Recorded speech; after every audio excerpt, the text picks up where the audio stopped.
রনি ভাই উনি ওনার সমর্থন দিয়েছেন স্লোগান ধানের শীষে ভোট দাও, বাংলাদেশ বাঁচাও। ধানের শীষের পতাকা উঁচু, বাংলার মাটির গান, এই প্রতীকে বদলাবে ভাগ্য, ফিরবে ভোটের অধিকার। কারাগার আর নির্যাতনের শিকলে তবুও মাথা নত হয়নি, অদম্য প্রতীকে দাঁড়ানো বাংলার শক্তি। অন্ধকার যতই ঘিরুক চারপাশ, আলু থামাতে পারে না। গুলি যতই আসুক বুকে, রক্তে শপথ ভাঙবে না। বাংলার মাটির সন্তানরা ন্যায়ের পথ থেকে ফিরবে না।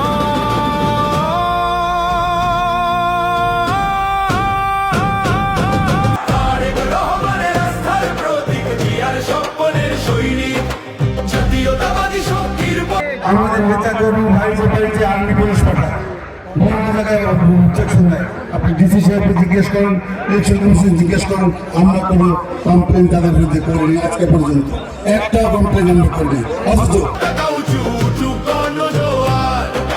বাংলার মানুষ একসাথে বলে গণতন্ত্র এবার আবার, ও গণতন্ত্র এবার আবার, ও গণতন্ত্র এবার আবার। শোকের আঁধারে ছিলেন সাথে, রক্তের দাগ মুছে। আনন্দের তারা ওইখানে দিনের পর দিন কমপ্লেন দিয়ে যাচ্ছে, আমাদের নেতা কর্মীকে হয়রানি করছে। এটা যাতে না করে এই অনুরোধটা আমি জামাত ইসলামের কাছে করলাম। তো জামাত ইসলামের যেহেতু আমাদের নেতারা বলছে, তাদের লজ্জা নাই। লজ্জা থাকলে তারা সমাজে ভোট চাই কেন? আমাদের কিছু নিয়ম না দিয়েও তারা জোগাড় করছে, ভোট কাপড় দিয়ে তারা বেস্টের সার্টিফিকেট দিয়ে আসে। কাজে এই যারা মুনাফিক, আল্লাহ তাআলা একদম নবীজি কি বলেছিলেন যে 1 কোটি লোককে আমি ক্ষমা করবো না। আপনি বললেন তারা 3বার জিজ্ঞেস করছেন, তারা বলছেন মুনাফিক মুনাফিক মুনাফিক। কাজে এই মুনাফিক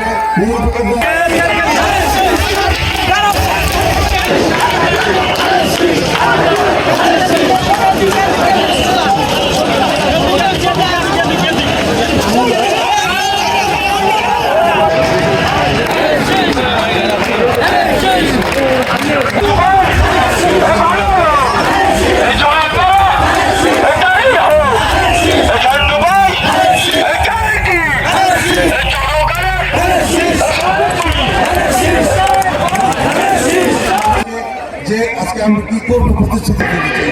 আপনাদের পুষ্টি রয়েছে, আর জবাব হলো দলের মধ্যে কোনো সমন্বয়ের অভাব নাই।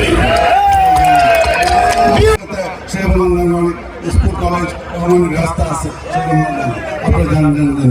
উনি ছিলেন বৃহত্ত বাংলার প্রধানমন্ত্রী। উনি পশ্চিমবঙ্গ, পূর্ববঙ্গ, আসাম, ত্রিপুরা নিয়ে যে দেশটা ছিল সেটা ছিল ডক্টর বেঙ্গল। সেই বেঙ্গলের প্রধানমন্ত্রী ছিলেন। সেই বাংলা কে আছে, সেই বাংলা কে না জানে। তার নাতি তারা আজকে উপস্থিত হয়েছে, তারা তাদের সমর্থন দিয়েছে। আমি তাদেরকে আশ্বস্ত করতে চাই, এর আগে ফজলুল হক সাহেবের সেই বাংলা কলেজকে ইউনিভার্সিটি করার চেষ্টা হয়েছিল। ওই সময় আমি তাদের পক্ষে ছিলাম। তাদের পক্ষে থাকাতে সেই ইউনিভার্সিটি চলে গেলেন নদীর ওপর। আর আমি তখন মেয়র হয়েছিলাম। মেয়র হওয়ার পরে আমি মেয়র হতাম, তাহলে ওটা 30 নম্বর ওয়ার্ডে করতাম। যদিও তখন সেই বাংলার প্রপোজাল আসেনি, তখন আমি চিন্তা করেছিলাম এটা 30 নম্বর ওয়ার্ডে করবো। সপ্তাহ বুঝতে গেল এদের সব সম্মানিত আমাদের প্রধানমন্ত্রী ছিলেন, উনি যেভাবে দেশকে শাসন করেছেন আপনারা সবাই জানেন। ওই আমলে আপনারা যদি বিএনপি করছেন যারা, তাদের ছেলে মেয়ের চাকরি হয়েছে। আমরা গ্যারান্টি দিতে পারি আগামীতে বিএনপি ক্ষমতা আসলে ওই ছেলে মেয়েদের চাকরি আমরা দেবো। আমরা তাদেরকে আমরা সবাই দেবো, আমলি করতো বা জাতীয় পার্টি করতো, তাদের সন্তানের চাকরি হবে।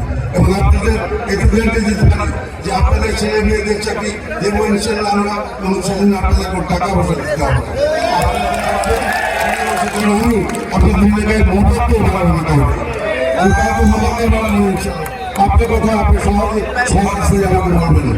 আমাদের দলের কোনো নেতা করবে যদি অন্য করে থাকে, আমি তার জন্য ক্ষমা দিচ্ছি এবং আপনাদেরকে অর্থ দিচ্ছি।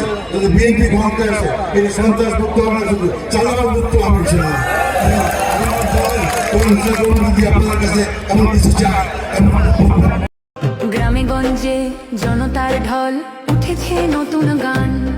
ভাই আছেন নেতৃত্বে ভোটের জয় ধ্বনি সবার প্রাণ।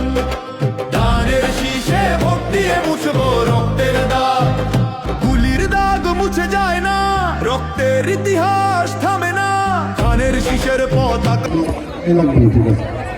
আজকে আমরা বক্তৃতা দেওয়ার জন্য আসিনি, আপনাদের কাছে যে একটি কথা বলবো, ভাই বোনেরা আপনার কাছে আমন্ত্রণ দিয়েছি। আমার ভাষা আমার সাথে নমস্কার দিতে হয়, এখানে অনেক বন্ধু বোনেরা দিদিরাও আছেন, তার থেকে অনেক ভাইরাও আছেন, যারা হিন্দু আছেন তাদেরকে নমস্কার। আমাদের সাংবাদিক ভাইকে উদ্দেশ্য বলছি যে আপনারা সমাজে কিন্তু একটা গুরুত্বপূর্ণ জায়গায় ভূমিকা রাখেন। আপনারা আজকে আমাদের যে প্রবলেম হচ্ছে, সবচেয়ে বড় প্রবলেম আপনাদেরকে বলছি, বড় প্রবলেম জামাত ইসলামের মিথ্যাচার নিয়ে গণতন্ত্র আনবো। ধানের শীষের পতাকা হাতে বাংলাদেশ আবার গড়ব। ভাই ধানের শীষের কান্ডারি, তারেক রহমানের আস্থার প্রতীক, জিয়ার স্বপ্নের সৈনিক। জাতীয়তাবাদী শক্তির পতাকা উঁচু উঠুক গণ জোয়ার।